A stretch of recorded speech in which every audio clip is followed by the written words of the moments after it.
¿Cómo les va? Muy buenos días. Exactamente 11 de la mañana y 1 minuto. Estamos comenzando este orden del día. Estábamos hablando con mi compañera Carolina Ramos de lo que había acontecido ayer dentro de la Cámara con reunión de comisiones, pero básicamente estábamos hablando de lo que pasó afuera. Yo le estaba contando que había mucho trabajo sobre primeras encuestas sobre lo que había pasado con el debate en las redes a partir de el fallo de la Corte y la condena a Cristina, qué estaba pasando, qué había acontecido en materia de movilización social. Y Caro Ramos me dijo, estuve viendo y cubriendo lo que pasaba. En principio la concentración iba a ser acá, en la sede del Congreso, que estaba vallado, fortificado, era como muy problemático entrar y salir de acá, y se había trasladado esa demanda, ese reclamo, que contenía varios puntos, no era uno solo, estaba la demanda por el Garraham, la demanda de los jubilados, a Plaza de Mayo. Cronista de primerísima mano, ¿cómo le va Ramos? Cuente todo. ¿Cómo estás, Pato? Bueno, seguimos obviamente con las repercusiones del fallo de la Corte y una de esas efectivamente es lo que pasó ayer en la calle, si querés lo mencionamos.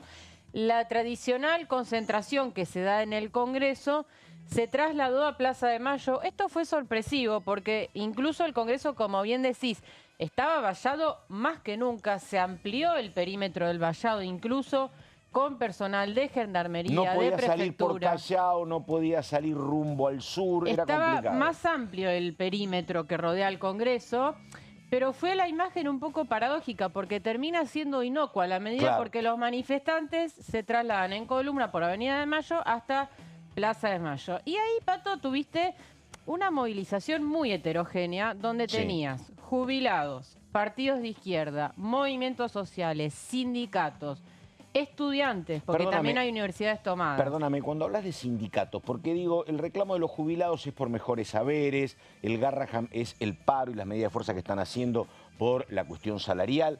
Digo, cuando vos hablas de sindicatos y de estudiantes, ¿ahí tenía que ver con una reivindicación de la figura de Cristina o era el respaldo de los jubilados o era todo un conjunto? Yo creo que una mezcla de todo. Una mezcla de todo. En cuanto a sindicatos, yo vi ATE y CTA Autónoma, por ejemplo.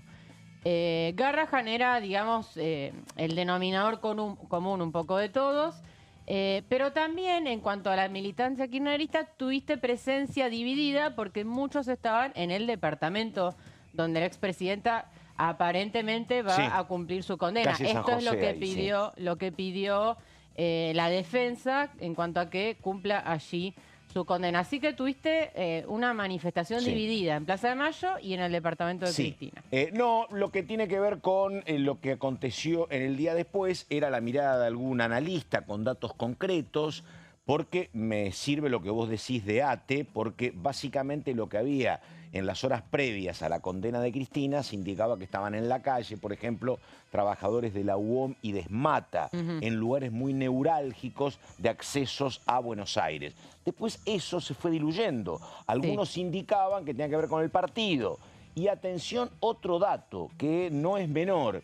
Si vos mirás los índices de audiencia de televisión en cable y televisión abierta, es cierto que estaba el fútbol, pero el momento de la condena, que a nosotros los periodistas nos tenía como muy atrapados, no fue un tema que disparó grandes audiencias. Mirá.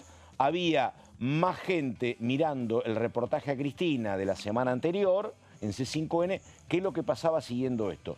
Y después, el tiempo y el espacio ocupado por el mismo punto en las redes fue mucho menos significativo de lo que se esperaba. Sorprendente, la verdad que sí. Exactamente. Te agrego, Pato, un dato de esta mañana. Dale. Se pronunció el presidente Javier Milei por primera vez públicamente, ¿no? Antes había sido el tuit de 2 líneas, 2 palabras. Un tuit muy escueto donde sostenía que esto demuestra que no existía ningún pacto entre Cristina y los libertarios para competir electoralmente. Era lo que había dicho Guillermo Francos ayer en ese sentido. Exacto. Iván. Ahora Milei habló, él está en Israel y recibió el Premio Nobel judío y en ese marco dio un discurso donde dijo que el fallo demostró que él es el único presidente que no interfiere en la justicia, ¿no? Como demostrando esta idea de que el fallo perteneció a una justicia independiente. Algo que está siendo muy cuestionado estos días por la proveniencia de los jueces y fiscales que intervinieron en esta causa, ¿no? Y todas las irregularidades denunciadas a lo largo del proceso. Sí. Después, Pato, hay dos discusiones Diga. abiertas. Una la va a desarrollar María, que tiene que ver con el indulto. Indulto sí o no. Francos ya de alguna manera le cerró la puerta a esa idea. Y por otra parte, Pato, la continuidad de Cristina al frente del PJ. Hay una discusión abierta, que si querés después la contamos, pero el kirchnerismo quiere que Cristina siga al frente del PJ. La inhabilitación para ejercer cargos corresponde a cargos públicos y el PJ es un cargo partidario, no es ni legislativo ni ejecutivo. Así que ahí también tenés un debate abierto y después la noticia del el dinero que tienen que devolver también a las arcas estatales, 500 millones de dólares, creo. Efectivamente. Bueno, estamos en orden del día, 11 de la mañana con 7 minutos. Hay mucho tema político, hay mucho tema parlamentario. Vamos a los títulos, por favor. A ver.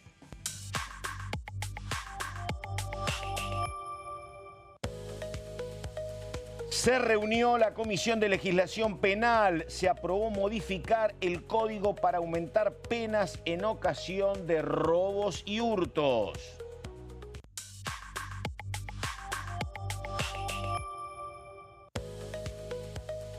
Recordamos que se reunió también la Comisión de Agricultura y Ganadería, integrantes de distintos sectores evaluaron la situación del INTA ante la posible decisión del Ejecutivo de fusionar al INTA con el INTI y otros organismos.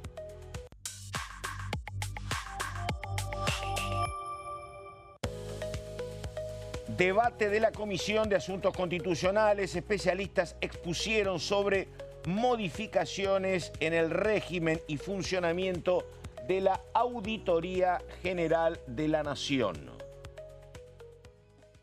Bueno, exactamente 11 de la mañana con 9 minutos. Estábamos preparando las cámaras, estaba trabajando con información de último momento. La podemos saludar, ¿no?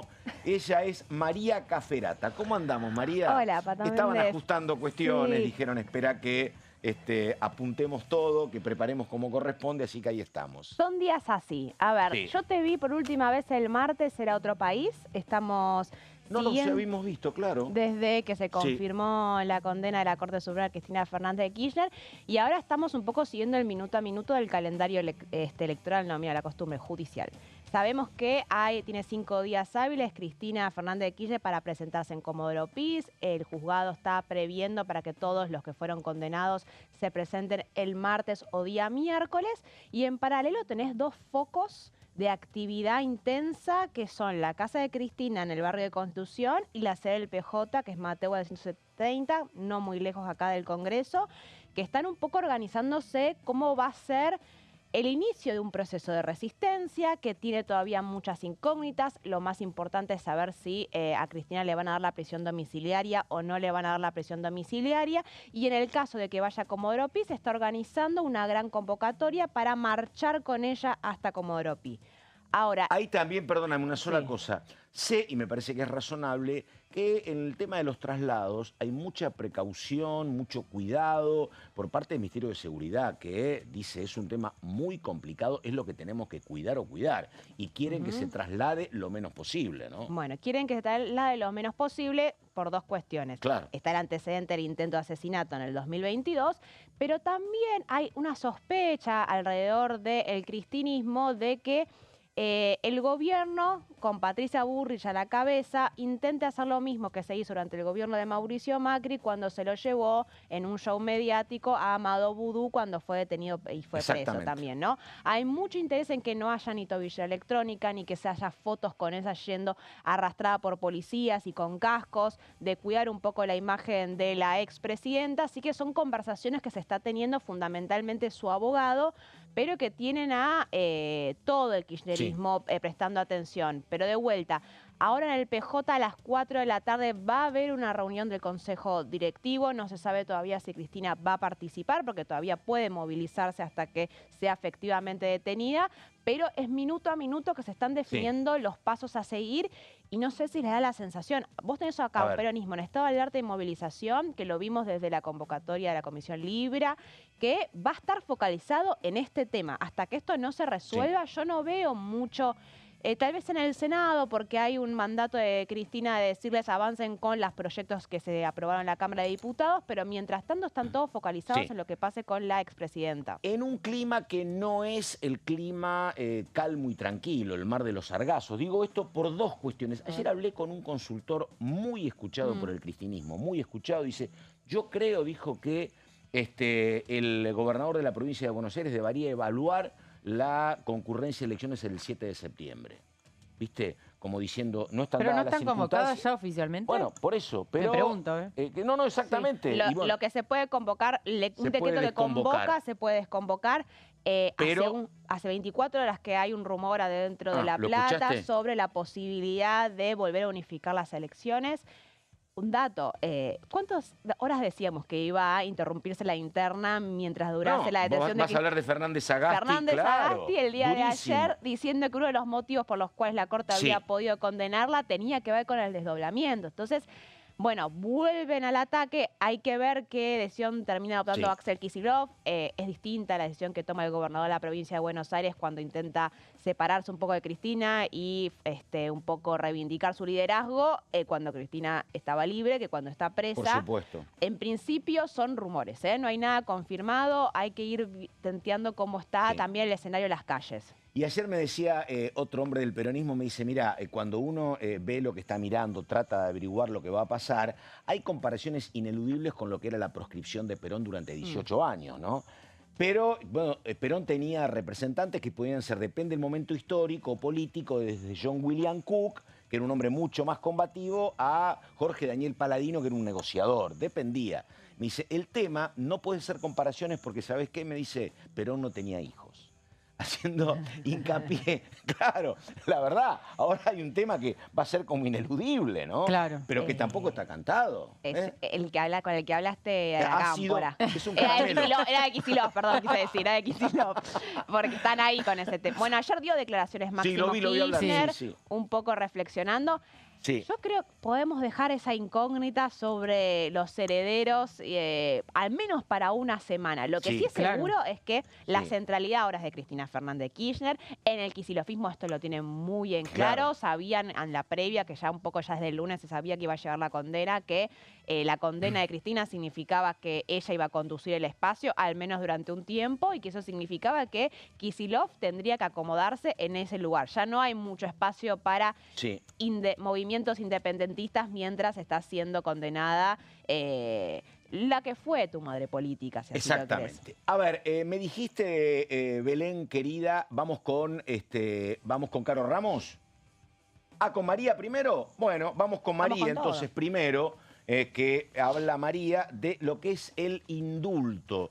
¿De qué estamos hablando cuando hablamos de eso, Caferata? A ver, vi que hay una presentación posible ante algún tribunal internacional por ese tema también, ¿no? A ver. Uno de los abogados fue a La Haya, hay conversaciones sobre la posibilidad de que interceda la Comisión Interamericana de Derechos Humanos. Gregorio Dalbón está en Ámsterdam, por eso, sí. Entonces, está viendo a ver si hay una instancia superior que pueda rever la decisión tanto de la Corte Suprema como de los juzgados previos.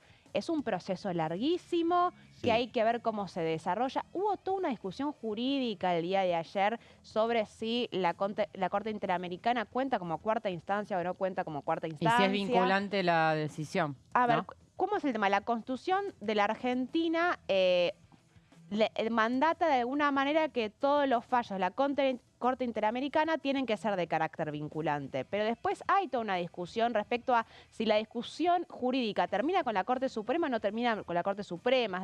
Y no veo, perdóname, no veo la Corte Interamericana, ninguna Corte Mundial resolviendo esto la semana que viene para que Cristina pueda ser candidata. No, va a ser un proceso largo. Sí es cierto que Cristina recibió ayer apoyos internacionales, ¿no? Sí, muchos. De Ecuador, Colombia, Bolivia, Bueno, Dilma Rousseff, Honduras.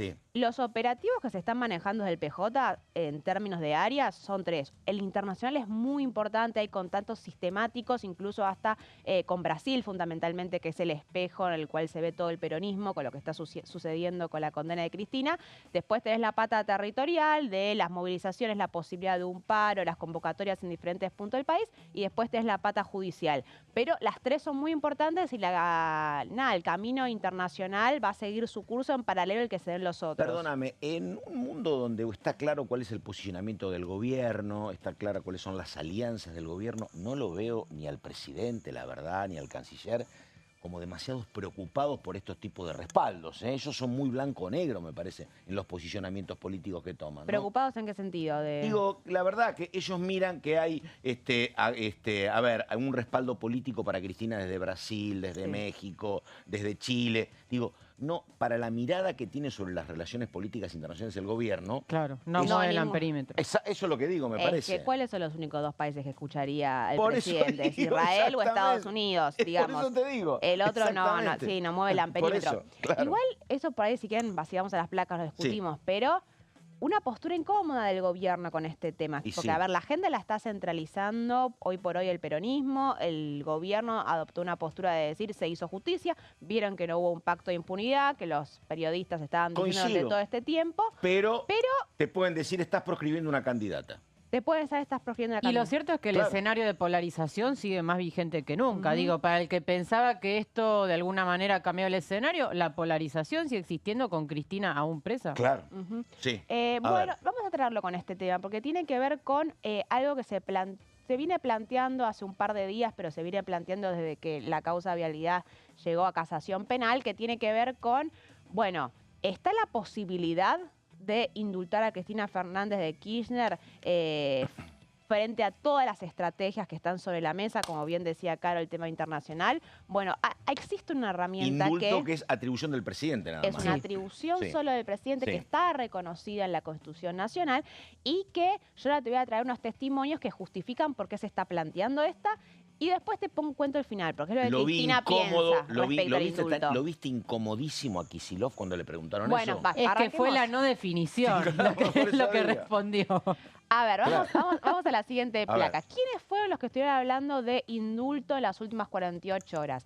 El más claro fue Agustín Rossi, ex ministro de Defensa durante el gobierno de Alberto Fernández, una persona muy kirchnerista que durante el gobierno del Frente de Todos se separó de Cristina para volver a alguna vez muy enfrentados en una interna, ¿te acordás? En la provincia. Muy enfrentados en una interna cuando la acompaña la candidatura de Perotti. A ver, Rossi sistemáticamente es un candidato en la provincia de Santa Fe. ¿Qué es lo que dijo el día de ayer? El candidato peronista en 2027, ¿qué tiene que decir cuando haga campaña? No pasará un minuto de mi mandato sin devolverle la libertad a Cristina, ¿no? Como planteando que toda la discusión en el 2027 tiene que ser para cualquier candidato que se diga peronista es el primer día cuando asuma, Cristina va libre. La segunda placa es gracias Agustín Axel Kicillof.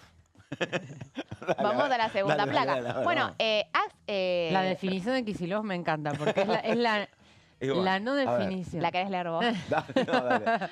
Hubo algunas discusiones de esto. A ver, vamos a darle un contexto. Le hacen la pregunta, no responde. Ya te digo que va a generar conflictos dentro del cristinismo, este tipo de falta de definiciones. Pero vamos a darle un marco de explicación. ¿Por qué Kicillof dice esto? Cristina, incluso cuando se plantea el debate durante el gobierno de Alberto Fernández podía indultarla a Cristina Fernández de Kirchner, ya estaba una de las condenas. Y lo que Cristina siempre dijo a todos los dirigentes es que el indulto es para los genocidas, que ella no quiere que la indulten.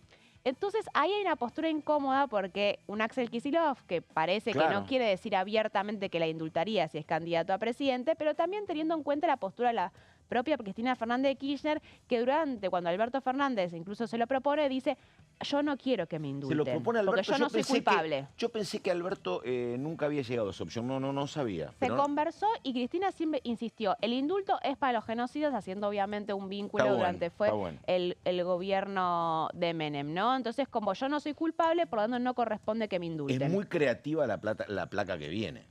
Es creativa la que viene, ¿no? Bueno, mira, a ver. Porque esto también existió, el rumor durante las últimas 48 horas. Tenemos a José Glinsky, diputado nacional por Chubut. También qué raro Glinsky haciendo una declaración. Bueno, la última fue en este piso. José Glinsky estuvo presente en el PJ los últimos 2 días, con mucha presencia.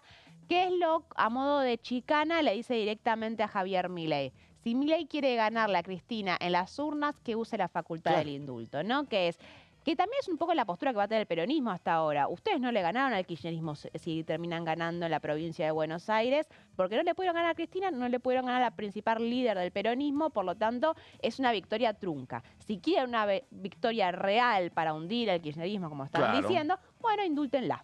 Vamos a decirlo, esto es José Glinsky, ¿no? Es una postura de José Glinsky a modo de provocación.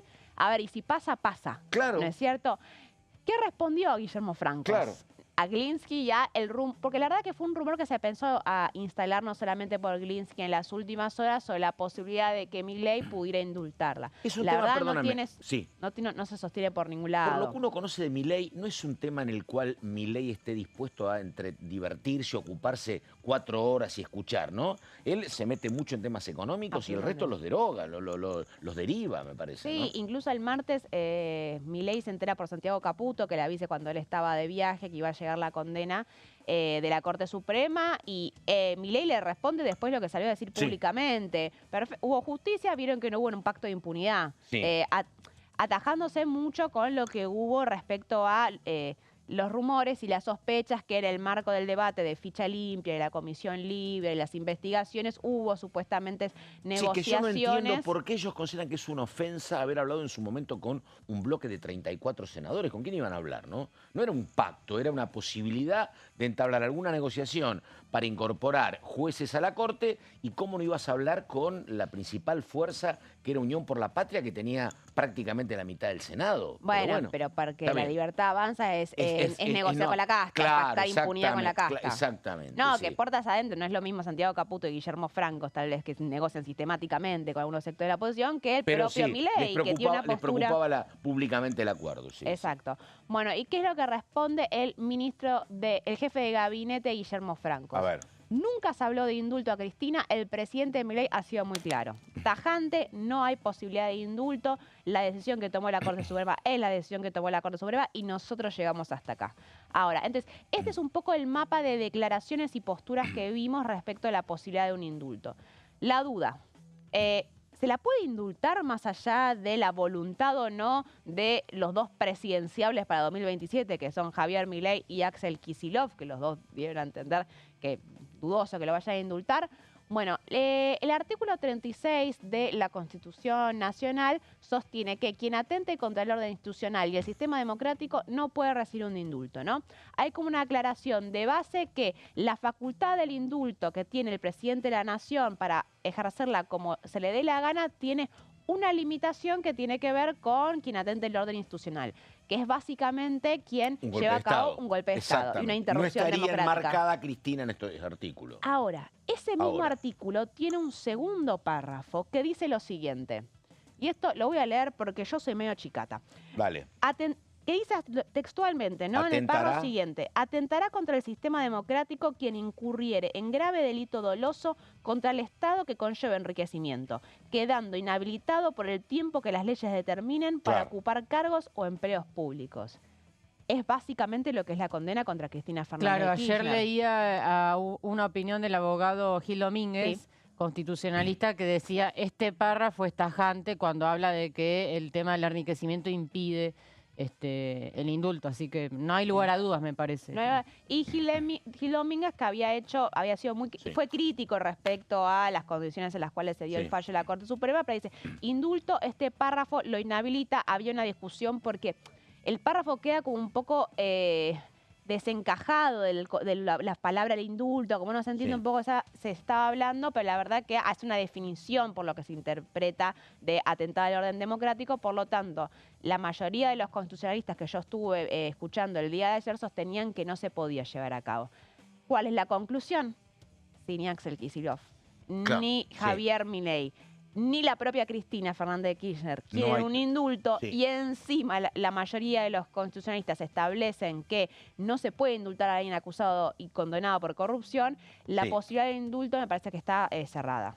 Y lo otro que tiene que ver con esto, planteaba María, y llevábamos a la pausa, que van a seguir los reclamos, las concentraciones, pero digamos que la verdad, en lo que es la noche post condena a Cristina y en el día posterior, si alguien imaginaba que iba a haber más efervescencia social, más reclamo, más conflicto, eso fue bastante más tranquilo de lo que esperaban todos.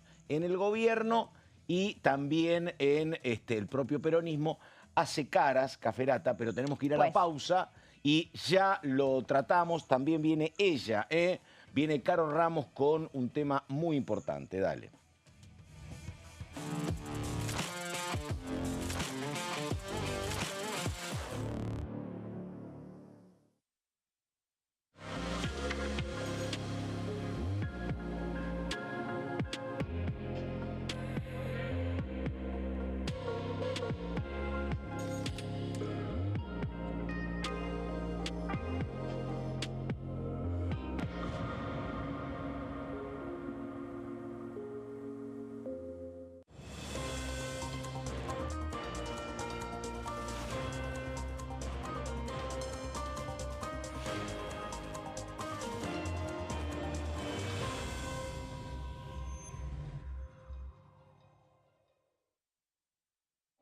Elecciones legislativas 2025. Lo que necesitas saber. El 26 de octubre, cada provincia elegirá a sus representantes en la Cámara de Diputados de la Nación. ¿Sabés qué bloques renuevan bancas? Este año se renuevan 127 bancas, la mitad de los diputados. Unión por la Patria renueva 46 bancas. El Bloque de la Libertad Avanza renueva 8 bancas. El Bloque del PRO renueva 21 bancas. La Unión Cívica Radical renueva 11 bancas. Encuentro Federal renueva 7 bancas. Democracia para Siempre renueva 9 bancas. El Bloque del Frente de Izquierda renueva 4 bancas. Coalición Cívica renueva 4 bancas. Otros bloques renuevan 17 bancas.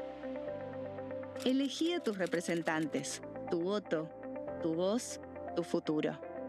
Para más información, ingresá en www.argentina.gov.ar/elecciones-medio 2025.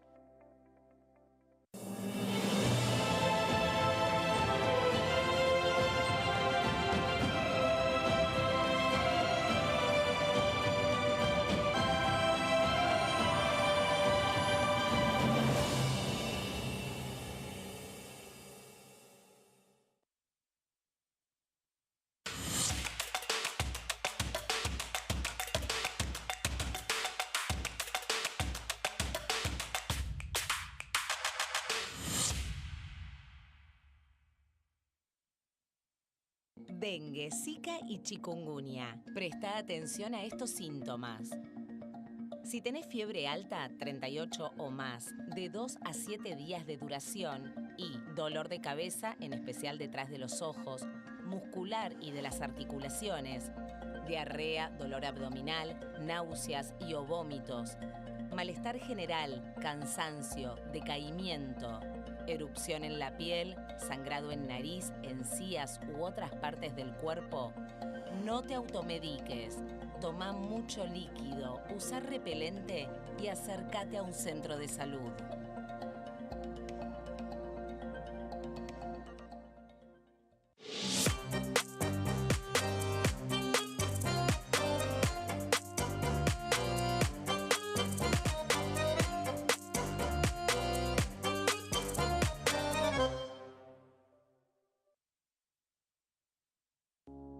Las sesiones son el espacio donde los diputados debaten proyectos de ley para su aprobación, modificación o desaprobación. En una misma sesión se pueden tratar varios proyectos de ley. Desde el 1 de marzo, cuando el presidente las inaugura, se desarrolla el periodo de sesiones ordinarias. Entre el 1 de diciembre y el 28 de febrero se extiende el periodo de sesiones extraordinarias que solo pueden ser realizadas a pedido del presidente de la Nación. En el recinto, el bloque oficialista se dispone a la derecha del presidente de la Cámara, el bloque opositor mayoritario a la izquierda y en el centro los bloques con menos cantidad de integrantes. En el tratamiento, en general, los diputados tienen 7 minutos y los jefes de bloque entre 20 y 12 minutos conforme el número de legisladores que representen. La sesión es dirigida por el presidente de la Cámara de Diputados, que administra el uso de la palabra y las distintas instancias del funcionamiento. A la izquierda del presidente está el secretario administrativo, a la derecha el secretario parlamentario y debajo de él están los taquígrafos, que registran cada uno de los testimonios.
Bueno, exactamente 11 de la mañana con 32 minutos. Se mete Ramos con un tema que parece un poco abstracto. Si se mete Ramos debe haber algún lío. Bicameral del defensor del niño. Sí, ¿Por qué Pato, te metiste en esto? te digo que no es nada abstracto Por y eso, a que ver. es un tema que pasa un poco debajo del radar, sobre todo en estos días donde el tema predominante y excluyente es la condena de Cristina. Pero en el Congreso siguen pasando cosas. Ayer hubo reuniones de comisiones, lo veíamos en los títulos. Legislación penal con el tema motochorros. Tema AGN se volvió a discutir. El oficialismo no pudo sacar dictamen para reformar la AGN en asuntos constitucionales. Ahí, perdóname, 10 segundos. Ahí Sí. lo que quieren es que se elijan más representantes en diputados que en senadores. Finalmente no. Ah. A ver, hay una contrapropuesta por parte de la Libertad Avanza para directamente solucionar el tema ampliando la cantidad de miembros, o sea, ya no serían 6 auditores, sino 8, para un poco esta idea de conformar a todos los bloques y acortar los mandatos de 8 a 4 años. Pero ayer el oficialismo, cuando intenta firmar dictamen, se encuentra con que Unión por la Patria no fue a la comisión a modo de protesta por la condena contra Cristina, ni tampoco hubo representantes de Encuentro Federal y ahí lo que termina sucediendo es que no llegan a las firmas suficientes para dictaminar. Así que el tema AGN, te diría, viene muy trabado pese a Perdóname, los deseos del Es oficialismo. una estrategia cortoplacista, entendible, pero cortoplacista la del peronismo, decir no voy por la condena a Cristina, porque lo puedes hacer una vez, 2 veces, a la tercera estás resignando lugares de Y poder. es una ¿no? bala que se usa una sola vez, Claro, me parece, claro. exactamente. Además era muy fresco todavía el fallo, ¿no? Ayer yo vi en la calle a diputados de Unión por la Patria acompañando la movilización, estaba Paula Penaca, Leopoldo Moró, Carolina Aguilar, Debe los haber vi estado ahí Tonioli, dando estuvo vueltas. con nosotros temprano Tonioli. Bueno, sí. ahí tenés. Sí. Pero a ver, con AGN también hay una discusión que es, primero cubramos las vacantes que hay actualmente Claro. y después reformemos el organismo. Un poco ese es el planteo que hacen, porque recordemos que están las 3 vacantes por parte de diputados y de Senado. Cerrando, Pato, ese paréntesis, también hubo esta semana una reunión importante que tiene que ver con esta bicameral del Defensor del Niño, y ahí vemos en imágenes a la presidenta Natalia Sarapura junto a diputados y senadores. Es una comisión que, la verdad, Pato, cobró una relevancia que hasta ahora no venía teniendo, porque uno lo que ve es que el oficialismo está muy interesado en quedarse con este cargo Mirá vos. de defensor del niño. A ver, esta es una causa que Martín Menem está militando personalmente, a la par de Nadia Márquez, que es ¿Este era la el cargo que vice- tenía Marisa Graham? Marisa Graham. Ahora vamos a detallar el tema, pero lo que decía es que hay un interés muy importante de Menem en, digamos, no quiero decir direccionar, pero sí darle un camino a este proceso que culmine con la designación de un nuevo defensor que tenga otro perfil al de Marisa Graham. Una ¿no? impronta, así lo Una decía de manera impronta, elegante. exactamente. Que Marisa Graham era un poco pro aborto. Pro Ah, aborto. claro, sí, exactamente. Sí, esa es la discusión un poco que atraviesa este tema, ¿no? La Marisa batalla cultural. Graham, ¿qué? Un poco la batalla cultural. Claro. Vuelve, sí, la batalla de verdes y celestes que nos tuvo entretenidos durante todo 2018. Porque, claro, Graham se mostró en su momento con el pañuelo verde. Bueno, hay toda una discusión. Sabemos que Nadia Márquez es una de las principales detractoras, ¿no?, del aborto legal. Y, como te digo, hubo fotos entre Menem y Márquez celebrando, por ejemplo, cuando destraban la comisión, cuando empiezan cuando desplazan a Graham, también celebrando esa decisión. Y ahora lo que sucedió, Pato, y vamos a la primera placa, es que se empiezan a definir las fechas de lo que tiene que ver con el concurso público de oposición y antecedentes para designar al nuevo defensor. Esto, Pato, es súper interesante porque el defensor del niño, para ocupar ese lugar, hay que atravesar un montón de pasos muy exigentes y te lo voy a resumir en 3. Tiene que rendir un examen escrito, primer paso. Tiene que presentar un plan de trabajo para la Defensoría y tienen que después defender ese plan de trabajo en una audiencia pública. Entonces, uno supone que el que ocupe ese cargo finalmente tiene la idoneidad suficiente y todo indica que no estaría teñido de cuestiones políticas. Pero bueno, todos sabemos que eso nunca hay garantías. Y perdóname, el perfil que tenés que ser un abogado, un psicólogo, un médico. Y bueno, un reunir poco de varias todo, capacidades. ¿no? Cuando Pediatra, qué sé yo. Cuando se realizó el primer concurso en el que fue electa Graham, hubo de todo. Ah. Obviamente tenés que tener expertise en abogacía, en derechos de los niños, Sí. psicología, imagino, bueno, un montón de disciplinas, ¿no? Pero hubo muchísimos candidatos, me acuerdo, y bueno, tienen que sortear varios Sí, pasos. me acuerdo, sí, sí. Esto es un proceso inédito. Vamos a ver un poco las fechas, ¿no?, que se anunciaron en el día de ayer, antes de ayer, en la bicameral del Niño. Primero, publicación de la convocatoria, 17 y 18 de junio. Esto, si no me equivoco, es semana que viene. O sea, se publica ya la convocatoria al concurso. Inscripción de los postulantes, 19 de junio al 3 de julio. No sé si estabas interesado, Pato, pero te lo comento. ¿Te parece? No sé si reunís los requisitos, pero es un cargo muy interesante y que tuvo mucho protagonismo en los últimos años. Publicación del listado de admitidos y no admitidos, 4 al 5 de julio. Vamos a la próxima placa. Recepción de impugnaciones y adhesiones. Esto es un poco similar a lo que sucede con los pliegos judiciales, ¿no? Vos podés adherir o impugnar del 7 al 21 de julio. Luego rinden los postulantes el examen escrito, que es anónimo, esto es importante, el 1 de agosto.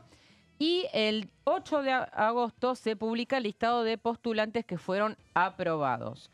Después hay otra instancia, esto es lo que tiene que ver con el examen escrito, como decía. Después tenés el fin de recepción del plan de trabajo y su publicación vía web el día 11 de agosto. Todo este proceso es público, se va dejando constancia en la web de la Cámara. Digo, es muy transparente cómo se desarrolla. Audiencias públicas con los postulantes, donde van a tener que defender ese plan de trabajo, del 28 de agosto al 1 de septiembre. Y finalmente, el día final, digamos, de cierre de todo este proceso por parte de la bicameral sería el 22 de septiembre. ¿Qué es lo que tendría que pasar el 22 de septiembre? La bicameral elige finalmente al elegido, valga la redundancia, y las dos cámaras tienen que aprobarlo. Esto es importante porque el proceso no termina con la designación por parte de la bicameral, sino que las dos cámaras tienen que aprobar al candidato que haya superado todas estas instancias. Todo esto, perdóname, básicamente, y para resumirlo, para que el oficialismo trate de colocar en ese lugar a alguien más proclive al pañuelo celeste que al verde de Marisa Exacto, Garra. exacto. Exacto. Vamos a ver últimas dos placas con lo que dijo Natalia Sarapura, que es recordemos que Natalia Sarapura, diputada de la UCR, ¿no? Está en ese lugar gracias a que está presidiendo la comisión, gracias a que logró un acuerdo en su momento con Unión por la Patria. Claro. Porque el oficialismo, la Libertad Avanza, pretendía quedarse con la presidencia. Me acuerdo en ese momento hubo un empate, hablando de empates, no solo con Libra sucede. Hubo un empate, fueron a cuarto intermedio, finalmente el kirchnerismo acuerda colocar a Sarapura, así que por eso ella es la presidenta. Cercana al ex gobernador Morales, me parece, Sarapura, sí, ¿no? Pero con diferencias. Exacto, integra el bloque radical oficial, digamos, el de Loredo. ¿Qué dijo Sarapura? El cronograma que se aprobó respeta plazos mínimos y máximos establecidos en el reglamento. En ningún caso se tomó de forma arbitraria. Considera todas las etapas obligatorias y determinadas. Y vamos a la última. Se da una organización lógica y eficiente al proceso y se cumple la publicidad. El derecho de los postulantes es lo que priorizamos y evitamos extensiones dilatorias que da la política a esta definición. Y tenemos, Pato, para finalizar lo que decía el diputado Nicolás Mayoraz de la Libertad Avanza en esta misma bicameral. Exactamente. Tenemos el testimonio. Dale. También valoro su mención al federalismo y yo creo que tiene que ser parte de la discusión y de escuchar a las ONG, porque en el informe del 2024 y parcial del 25, el 63% de las acciones de la Defensoría fueron en Cava y Provincia de Buenos Aires. Su provincia tuvo el 1,69% de todas las acciones.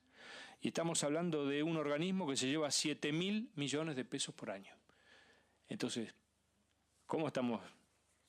Es decir, creo que estas discusiones tenemos que darlas. Me gustaría escuchar a las organizaciones, insisto, y agradezco si se votó, no sé si se votó, ya lo decidió la presidencia, para la semana que viene, que nos cuenten y nos expliquen, digamos, cómo ven ellos desde una mirada federal, si se puede, y eventualmente si se quieren conectar por internet también estaría bueno, vía Webex, y den su opinión de cómo quieren cómo debería ser una defensoría realmente que sea federal, ¿no?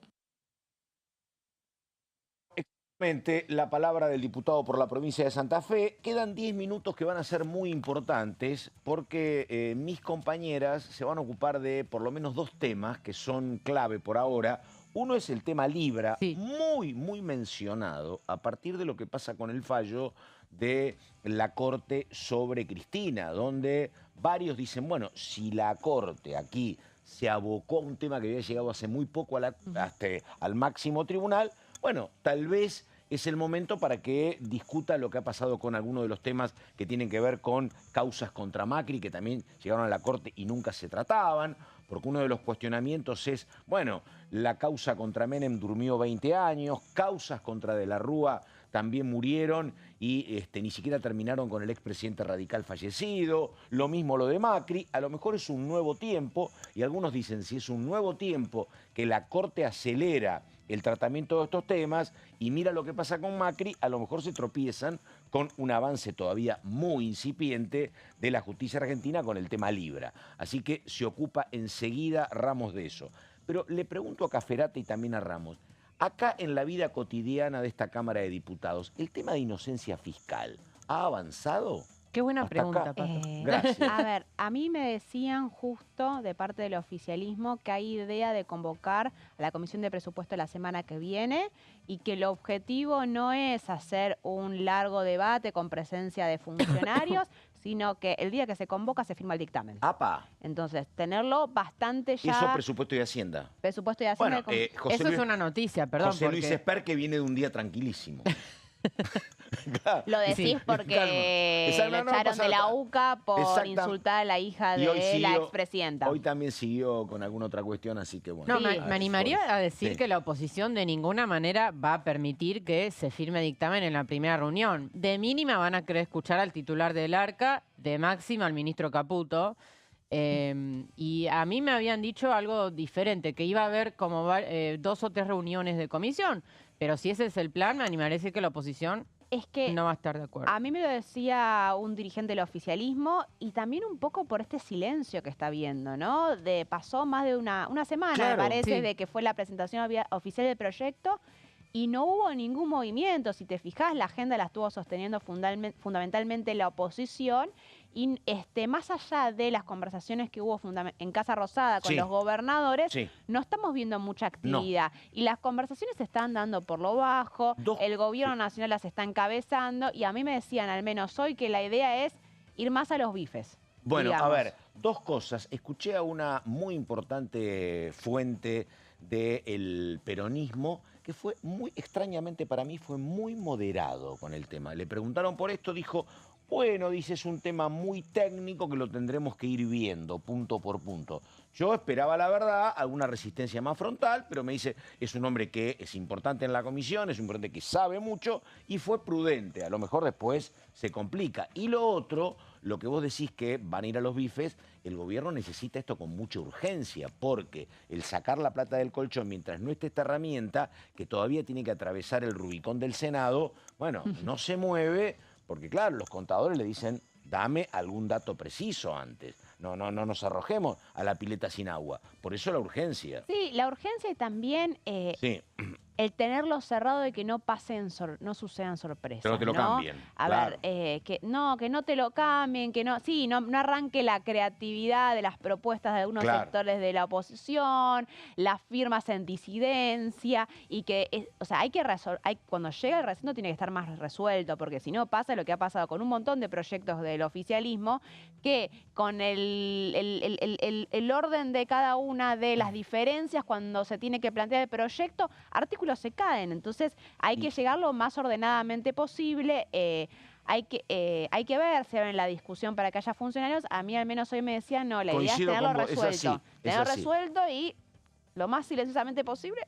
Es así porque el gobierno, que hace un tiempo no hablaba de la importancia de acumular reservas, decían venimos para pelear contra la inflación y por el equilibrio fiscal, bueno, el fondo te dice, che, tenés que crecer con las reservas. Y vos para que las reservas crezcan tenés que tener dólares, ¿no?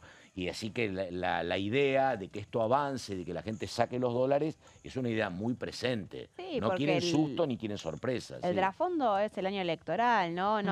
La situación del problema con el dólar no se resolvió con el nuevo endeudamiento con el Fondo Monetario Internacional, y hay una idea de llegar a octubre con la inflación más o menos contenida y el dólar estable. Se conoce el dato hoy de inflación, creo, que dicen que tenían muy buenas perspectivas. Bueno, a ver, Libra. Y del tema Libra hay novedades, Pato, también. Pasó? A ver, dos cuestiones. No lo habíamos mencionado, pero esta semana se reunió la comisión y tenemos una próxima reunión el día 25 de julio, donde están los primeros citados. Es un poco extraño el listado porque figura ni más ni menos que el propio presidente, Javier Milei, y la secretaria general, Karina Milei, que todos suponen que no van a asistir. También tenés a empresarios vinculados a este proyecto Viva la Libertad, que son Hayden Davis, que tendría que venir desde Estados Unidos. Hasta acá está en Estados Unidos. Y Mauricio Novelis también figura en el listado, entre otros. La novedad, Pato, en el día de hoy es que se presentó un proyecto para modificar la comisión investigadora y que sea la oposición la que en definitiva la presida, porque la presidencia sigue estando en un limbo. Sigue coordinando de alguna manera el secretario parlamentario Adrián Pagán, exactamente, porque sigue el empate en 14. No lo pudieron destrabar esta semana. Se realizó la misma votación donde Bornorón y Selva vuelven a chocar. Sigue habiendo empate en 14. Maximiliano Ferraro, diputado de la Coalición Cívica, presentó esta mañana un proyecto para modificar la comisión y que sean los bloques con mayor cantidad de representantes los que coloquen al presidente. ¿Y eso puede prosperar o no? A ver, lo que dice Ferraro es que la idea es pedir un emplazamiento, o sea, sería volver a desandar el camino y empezar casi desde cero, ¿no? A aprobar un emplazamiento, que se dictamine en comisiones, vuelva al recinto, que en el recinto se apruebe y ahí recién volver a iniciar el proceso, pero ya con una presidencia que le caería en manos de la oposición. ¿Lo ves factible, viable? A ver, eso? esto está corriendo por otro carril. Digo, hay dos carriles paralelos. La comisión va a seguir avanzando con las citaciones. Tenemos esta reunión del día 25 y esto se da en otro carril paralelo. No es que una cosa excluya a la otra. Pero pregunta Van por técnica, separado. me citan a mí. ¿Y por qué voy a venir? ¿Quién me está citando? Si la comisión no tiene... Nadie te obliga. Pero además, ¿quién me cita? ¿Pagán? Sí, Claro. o sea, formalmente sí. Ah, sí. No hay un o sea, presidente legislador. Pero digo, en términos parlamentarios, ¿Pagán terminó convalidando la citación a Javier Milei y a Karina Milei? Son las propuestas que hicieron los bloques. Y él Pero la tiene que Él la rubricar. tiene que, no, pero es un Está proceso bien, formal, proceso digamos. formal, está bien. Los bloques presentaban, eso fue lo que se votó en el recinto. ¿Y Cada eso uno cómo iba a se lee? presentar ¿Como sus un pedidos avance de la y Pagán más. oposición o como un congelamiento de la situación por parte del oficialismo? Hay diferentes lecturas, ¿no? A ver, la oposición quería de alguna manera poner en marcha la Sí. comisión y lo logró. Claro. Ahora hay que ver el día 25 qué sucede, porque si tenés solo una o dos personas testimoniando, que seguramente no sean los testigos principales, va a perder un poco de fuerza, creo yo. Sí, quienes pueden venir, tal vez los periodistas que fueron citados, hay algunas periodistas como Irina Hauser, por ejemplo, que ¿Ah, sí? para venir y para explicar Claro. ¿Cómo es el procedimiento? Sí, y especialistas técnicos para que expliquen qué es una criptomoneda, digamos. Esas cuestiones pueden suceder, pero es lo que dice Caro, la idea es ponerla en movimiento. Yo creo que ahí hay un éxito de Martín Menem de congelarla, de que Sí, claro. el tema siga en agenda, pero muy minoritario, con voces muy poco relevantes, y prestaría atención la amenaza final después de este recorrido, que fue lo que se planteó el martes en la comisión, juicio político. Si nos congelan la comisión libre y no podemos avanzar y esto no se mueve de ninguna manera, bueno, avanzaremos con la investigación de juicio político donde tenemos mayoría, donde Pagano tiene ganas de presidir esa comisión y ahí sí tendremos un reglamento que puede obligarlos a que vengan. Sí. Muy interesante lo de la coalición cívica, que no es nuevo, ¿no? Pero una coalición cívica que acá se acerca ostensiblemente a no solo a Unión por la Patria, sino a otros sectores. Sin embargo, bueno, salvo Carrió, que dijo que estaba condolida, y creo que es cierto lo que dice Carrió por la situación personal de Cristina, el resto de los diputados, no lo vi tanto a Maxi Ferraro, pero todos, no sé si celebrando, pero todos de acuerdo con la decisión de la Corte. Satisfacción, ¿no? Diría yo. Porque recordemos que la primera denuncia por corrupción en el kirchnerismo fue hecha en 2008 por Carrió y luego se suma la de Iguacel, ¿recuerdan? Claro. Es todo lo que deriva en la causa vialidad. Pero sí la coalición cívica, Paulo Oliveto, bueno, Mariana Zubik, que ya no es diputada, Ferraro, con satisfacción recibiendo. Juan Manuel López hizo una defensa también de lo actuado por la Corte, lo vi como muy explícito. Hay que ver cómo impacta eso en la relación con el peronismo, ¿no? Y ese vínculo de gran frente opositor con un peronismo que está totalmente focalizado en lo que está pasando con Cristina, genera tensiones. Sí, pero hay que decir que Unión por la Patria firmó este proyecto de Ferraro, también lo firmó Encuentro Federal y Democracia para Siempre, así que en el recinto a priori los números estarían para aprobarlo, pero vamos a ver qué pasa. Yo apuntaría a ver qué pasa el día 25. Nos tenemos que ir, ¿eh? Bueno, muy bien, esto fue Orden del Día. Ellas son María Caferata, Carolina Ramos, mi inteligencia artificial personal. Vos preguntás, ellas responden, la verdad. Sí, ellas, viste, yo no consulto, tiro y ellas salen a la cancha. Bueno, nada más. Enseguida la continuidad de DTV. Caro Ramos, muchas gracias. Gracias, Pato. María Caferata, muchas gracias. Y nos reencontramos mañana a las 11. Muy buenos días.